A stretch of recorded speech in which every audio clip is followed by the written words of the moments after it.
Praise lord, హల్లెలూయా. దేవునికి స్తోత్రం. ప్రభు పరిశుద్ధ నామమునకు మహిమ కలుగును గాక. క్రీస్తునందు ప్రియులారా, దేవుడు తన మహాకృపను బట్టి మరొక నూతన ఉదయ కాలంలో వైకుని లేచి అన్న నామాన్ని స్తుతించగలిగే చక్కటి అవకాశం మనకి ఇచ్చారు. అందును బట్టి ప్రభు పరిశుద్ధ నామానికి మహిమ కలుగును గాక. క్రీస్తునందు ప్రియులైన దైవజనులు, స్నేహితులు, విశ్వాసులు, సహోదరి సహోదరులు, ఈ కార్యక్రమాన్ని వీక్షిస్తున్న ప్రియా దేవుని బిడ్డలందరికీ మన ప్రభువును రక్షకుడనైన యేసుక్రీస్తు వారి ప్రశస్తమైన నామంలో శుభములు, వందనాలు తెలియజేస్తూ ఉన్నాను.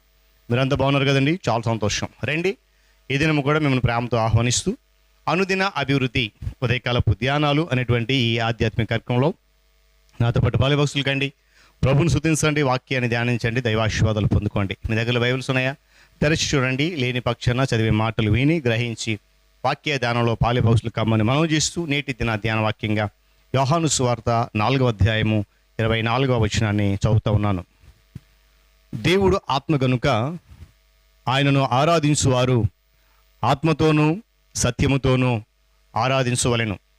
దేవుడు తన పరిశుద్ధ వాక్యాన్ని మన కొరకు దీవిస్తును గాక. తల ఉంచుకొని మూసుకునండి, ప్రార్థన చేద్దాం. ప్రేమ కలిగిన మా తండ్రి, స్తోత్రాలు.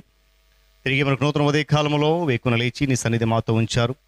గొప్ప దేవుడవు నాయన. 8వ మాసములో 20 దినాలు నీ రెక్కల జట దాచి 21వ దినములో వేకున నిన్ను స్తుతించే చక్కటి అవకాశం మాకు ఇచ్చారు. ఈ కార్యక్రమాన్ని నీ బిడ్డలు అనేక మంది ఆత్మీయంగా బలపడడానికి నడిపిస్తున్నాం. మీ ఆత్మ ద్వారా మరింతగా బలపరచమని, మీరు మాత్రమే ఘనత పొందమని యేసయ్య నామమున అడుగుతున్నాను తండ్రి, ఆమేన్. చాలా సంతోషం ప్రియులారా. చదవబడిన వాక్యభాగం మనందరికీ చాలా సుపరిచితమైంది. ఎవరు ఎప్పుడు ఎవరితో ఎక్కడ మాట్లాడారు అనేటువంటి విషయాలను గమనిస్తే, స్వయాన యేసుక్రీస్తు ప్రభువారు సుకారు అనేటువంటి ఊరిలో యాకోబు బావి దగ్గర కూర్చొని ఉన్నప్పుడు అక్కడికి నీళ్లు చేదుకోవడానికి వచ్చినటువంటి ఒక సమర స్త్రీతో సంభాషిస్తున్నటువంటి సంభాషణలో ఆమె అడిగినటువంటి ప్రతి ప్రశ్నకు కూడా సమాధానం చెబుతూ ఆయనను ఆరాధించాలంటే ఆయన మానవుడు కాదు కదా, ఎలా ఉంటాడు ఏంటి అనేటువంటి సందేహాలు ఆమె వెలబుచ్చినప్పుడు ఆయన చెప్పాడు, దేవుడు ఆత్మస్వరూపి ఆయన కనుక ఆయన ఆరాధించేవారు ఆత్మతో సత్యము ఆరాధించాలి అని చెప్పిన సందర్భము మనం గమనించాలి. చూడండి, ఈ పాత్రమందు గ్రంథంలో అనగా నిర్గమాకాండములో మోషే ఏలుబడిలో లేక నాయకత్వంలో ఇశ్రాయేలు ప్రజలకు దేవుడు 10 ఆజ్ఞలలో ఇచ్చాడు. అందులో మొట్టమొదటి ఏంటంటే, నేను తప్ప వేరొక దేవుడు నీకు ఉండకూడదు అనేది. దాన్ని గ్రహించడంలో ఎలాంటి సమస్య లేదు.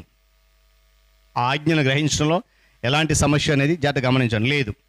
అయితే 2వ ఆజ్ఞ విషయం మనం ఎందుకు తడపడుతున్నాం అన్నాడు, దేని రూపమునైనను చెక్కిన విగ్రహమునైనను నువ్వు చేసుకునవద్దు. గమనించాలి, విగ్రహాలకు సంబంధించినటువంటి 3 విషయాల్లో దేవుడు నిషేధించాడు. ఏంటో తెలుసా? వాటిని చేసుకునవద్దు, వాటికి సాగిలపడవద్దు, వాటిని సేవించవద్దు. ఈ 3 విషయాల్లో విగ్రహాల కొరకు దేవుడు చెప్పాడు. మనం మొదటి అడుగులోనే అజాగ్రత్తగా ఉంటే నిస్సందేహంగా విగ్రహారాధనలు నిలిచిపోతాం. దేవునిని కాక మరి దేనినైనాను మనము ఎక్కువగా ఇది చేస్తే దాన్ని ఆరాధించినట్లే అది విగ్రహారాధన అవుతుంది.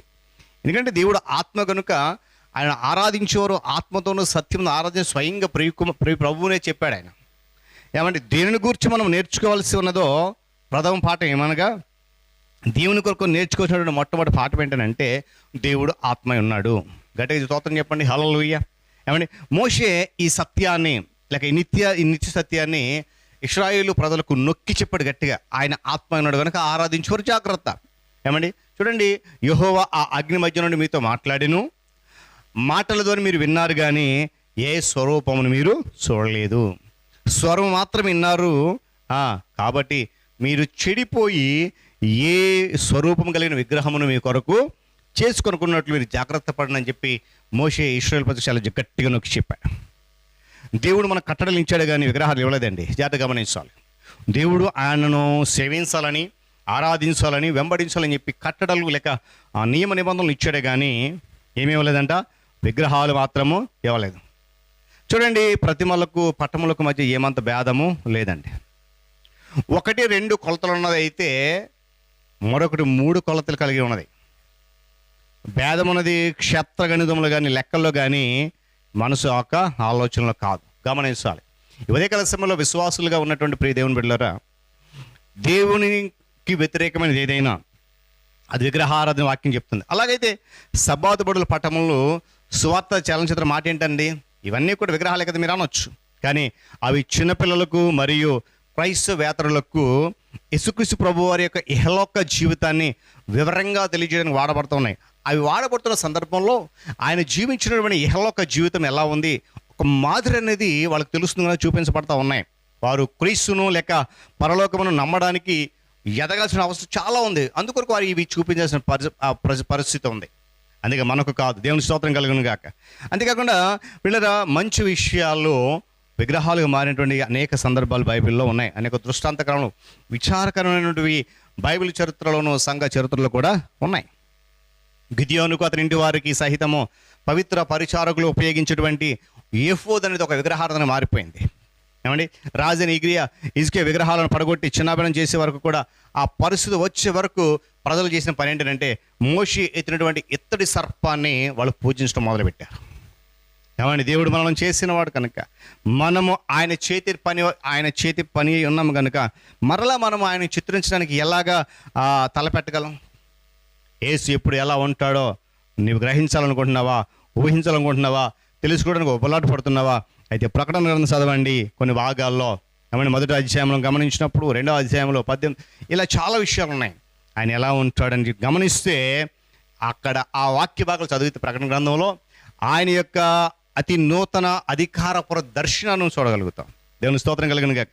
ఏమంటే కిరీటాలతో నిండినటువంటి తెల్లని ఉన్ని వస్త్రాలను పోలినటువంటి వస్త్రాలు, వెంట్రుకలు, అగ్నిజ్వాలల వంటి కన్నులు, కొలిమిలో పుటం వేయబడినటువంటి ఏమండి ఎత్తడిని పోలిన పాదాలు, ఇలా నోటిలో పదునైన ఖడ్గము, సూర్యుని వలె మెరిచినటువంటి ముఖం, ఇవన్నీ కనపడితే ఆయన ఎలా ఉంటాడో స్పష్టంగా చూడగలవా? గమనించాలి ఉదయకాల సమయంలో. కనుక పిల్లరా, దేవుని ఆరాధించేటప్పుడు మనము కేవలమును ఆత్మతో ఆరాధించాలి, సత్యంతో ఆరాధించాలి. ఎందుకంటే ఇది ఒక అధునాతన ఛాయాచిత్రం.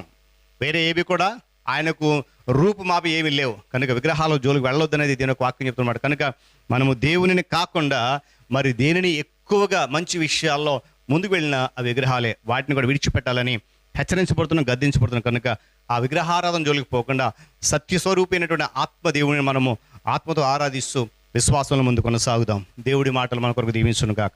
తలలోంచి కళ్ళు మూసుకునండి, ప్రార్థన చేసుకుందాం. ప్రేమ కలిగిన తండ్రి, స్తోత్రాలు. మరొక నూతన ఉదయంలో నీ వాక్యం ద్వారా మేము హెచ్చరించబడుతున్నాం. స్తోత్రాలు. ఈ ఆధ్యాత్మిక కార్యక్రమంలో అనేక లోతైన సత్యాలు ఈ దాసుని మరుగుపరిచి మీరు మాట్లాడుతున్నారు. వందనాలు. ఈ దినం కూడా మాట్లాడారు.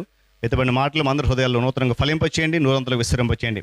ఘనత మహిమ మీకు చెల్లిస్తూ యేసయ్య అని మాట్లాడుతున్నాం తండ్రి, ఆమేన్. పరమ తండ్రి దేవుని ప్రేమ, రక్షకుడైన యేసయ్య కృప, పరిశుద్ధాత్మ దేవుని సహవాసము, సన్నిధి, కాపుదల సదాకాలం మనందరికి తోడేండి నడిపించును గాక. ఆమేన్.